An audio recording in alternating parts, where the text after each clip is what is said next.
कांतापुर गांव में चंद्रिका और हरिता नाम के दो बहनें रहते थे। वो बहुत गरीब थे। उनके माता पिता मर जाने से पहले उन्हें दिए एक छोटा सा घर में रह के एक गाय को पालकर उस गाय का दूध बेचकर गरीबी में जिंदगी काटने लगे। एक बार बहन हरिता की तबीयत बिगड़ जाने पर दीदी चंद्रिका घबराकर उनके घर को रंगन्ना नाम के एक व्यक्ति के पास गिरवी रख के कर्जे में पैसे लाती है। उस कर्जे को बहुत दिनों तक नहीं चुका सकी और वो व्यक्ति रंगन्ना घर आके ऐसे कहने लगा, क्यों बच्चियां, घर गिरवी रख के कर्जा लिए कम से कम इंटरेस्ट भी नहीं दे रहे हो? बेचारे लड़कियां हो और मेहनत करके दिन काट रहे हो सोचकर मैंने तुम्हारे अवसर पर पैसे दिया, लेकिन अभी तक 1 रुपए भी वापस नहीं किए।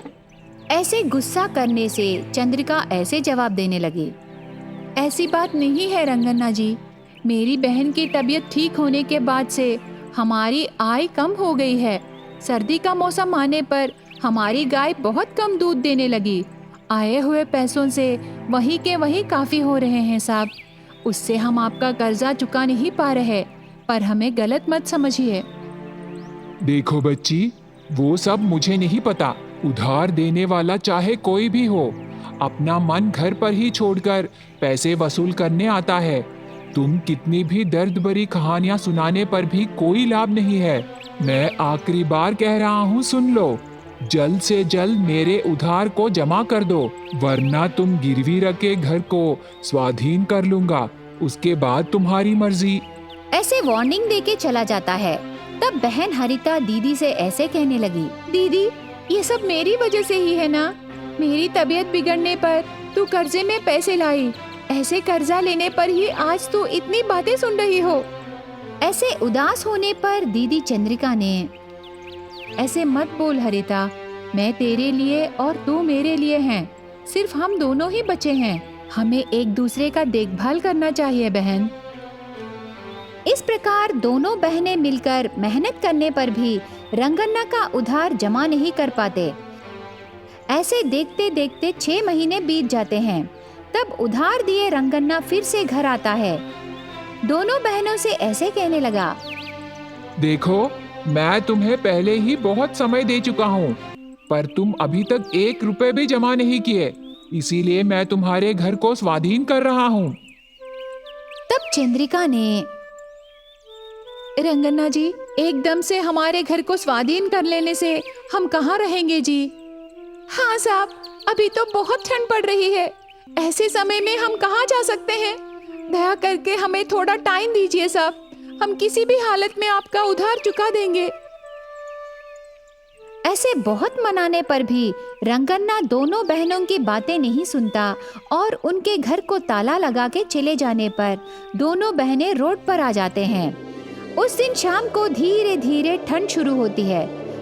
तब उनके गाय को लेकर उस घर के सामने ही खड़े रहते हैं दोनों बहनें। पर आधी रात बीतने के बाद ठंड बहुत बढ़ती है। तब बहन हरिता को एक आइडिया आता है, दीदी, आज एक दिन इतनी ठंड पड़ रही है, मतलब हमारा उधार चुकने तक हमारा क्या होगा दीदी?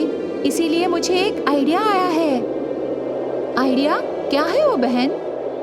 और कुछ नहीं दीदी, हर रोज हमारी गाय गोबर दे रही है ना, वो गोबर गर्म रहता है। उस गोबर में हम घास मिलाकर हम एक घर बनाएंगे दीदी।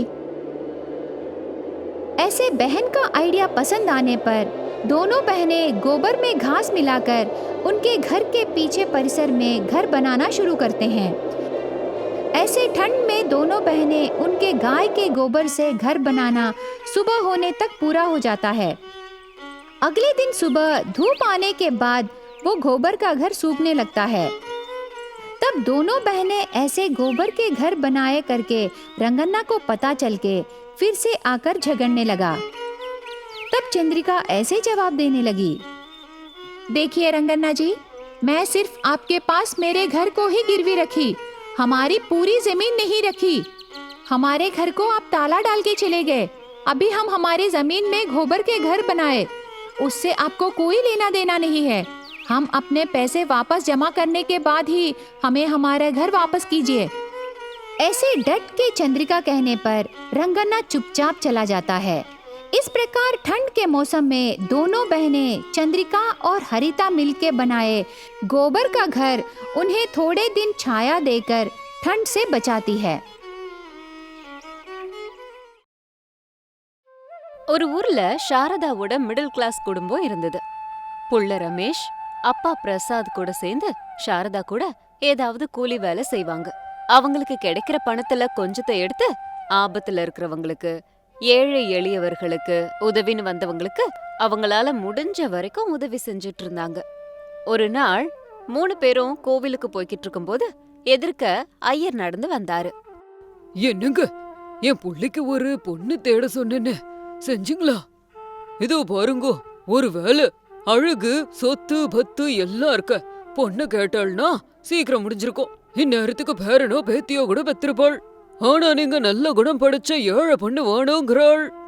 அப்படி யாராவது என்கிட்ட வந்தா நானே உங்களுக்கு தகவல் சொல்றேன் அப்படின்னு சொல்லிட்டு அங்கிருந்து ஐயர் போயிட்டாரு. 3 பேரும் கூலி வேலைக்கு போயிட்டாங்க.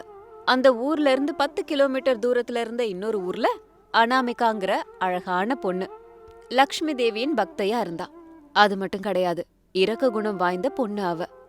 டிஃபன் பாக்ஸை எடுத்துக்கிட்டு சாரதாவோட ஊருக்கு நடந்து வந்துகிட்டு இருந்தா. அம்மா அப்பா புள்ள 3 பேரும் நடந்து போகும்போது வழியில ஒரு பாறை மேல பசியோட ஒரு பெரிய அம்மா உட்கார்ந்துகிட்டு இருந்தாங்க. உடனே அனாமிகா அவங்க கிட்ட போனா. அவளோட டிஃபன் டப்பாவை கொடுத்தா. அத அந்த 3 பேரும் பார்த்தாங்க. அனாமிகாவை பார்த்ததுமே அவங்களுக்கு பிடிச்சிருச்சு. அனாமிகாவை பொண்ணு பாக்குறதுக்காக அவங்க வீட்டுக்கு போனாங்க. அனாமிகாவுக்கு அம்மா அப்பா யாரும் இல்ல. அவங்க பாட்டி தான் அவளை பாத்துக்கிட்டாங்க. ஒரு பைசா வரதட்சணை வாங்காம சாரதா குடும்பம் அனாமிகாவை மருமகளா ஏத்துக்கிட்டாங்க. அங்க கூட லக்ஷ்மி தேவிய வணங்கிக்கிட்டு அவளோட குடும்பம் நல்லபடியா விருத்தி அடையணும்னு தினமும் வேண்டிக்கிட்டா.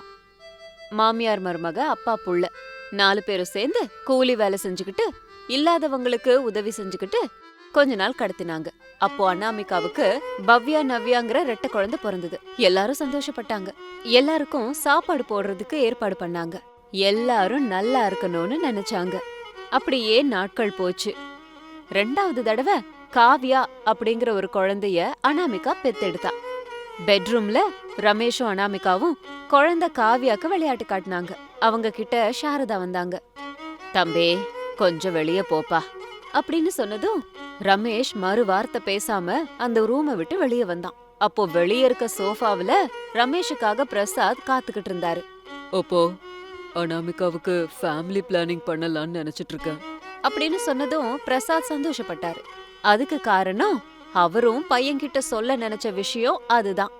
அப்போ பிரசாத் சொன்னாரு, தம்பி ரமேஷா, இந்த விஷயத்த பத்தி தான் உன்கிட்ட பேசணும்னு நினைச்சேன். உங்க அம்மா கூட மருமக கிட்ட பேசுறதுக்கு போன விஷயம் இதுதான் அப்படின்னு பேசிட்டு இருக்கும்போது குட்டி குழந்தைய தூக்கிக்கிட்டு மாமியாரும் மருமகளும் வெளியே வந்தாங்க. அவங்கள அப்பாவும் பிள்ளையும் பார்த்தாங்க.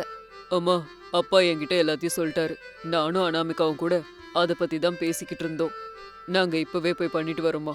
குழந்தைங்கள பத்திரமா பாத்துக்கோங்க அப்படின்னு சொல்லிட்டு ஃபேமிலி பிளானிங் பண்றதுக்காக 2 பேரும் கிளம்பி போனாங்க. போன அனாமிகா மறுபடியும் வீட்டுக்குள்ள வந்து லக்ஷ்மி தேவிய கையெடுத்து கும்பிட்டா. எல்லாம் நல்லபடியா நடக்கணும்னு ஆசீர்வதிமா அப்படின்னு வேண்டிக்கிட்டு வெளியில வந்தா. ரமேஷ் அனாமிகா 2 பேரும் ஃபேமிலி பிளானிங் பண்றதுக்காக போனாங்க. வண்டி ஓட்டிக்கிட்டு இருக்கும்போது வழியில எதிர்பாராத விதமா கார் ஸ்கிட் ஆகி நேரா போகாம தடுமாறி ரோடுக்கு பக்கத்துல இருந்து மரத்துல மோதிச்சு. அனாமிகா தலையில பலமா அடிபட்டுச்சு. அப்போ வலியோட அனாமிகா, அம்மா லக்ஷ்மி தேவி, என்ன அம்மா மாதிரி பாத்துக்கிட்டல, என் குழந்தைங்களையும் அம்மாவா பாத்துக்குமா அப்படின்னு சொல்லி மயங்கிட்டா.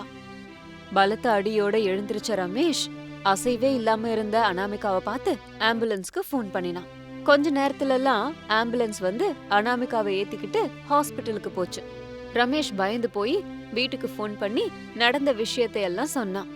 அத கேட்டுக்கிட்டு இருந்த சாரதா பயந்து போய் அழுதுகிட்டே, ஐயோ அனாமிகா இப்ப எப்படிரா இருக்கா? நானும் அப்பாவும் ஆஸ்பத்திரிக்கு வரோண்டா. அம்மா, குழந்தைங்களை கூட்டிட்டு வராதீங்கம்மா. அனாமிகாவை பார்த்து அம்மா வேணும்னு அழுதா நம்மளால ஒண்ணும் பண்ண முடியாது.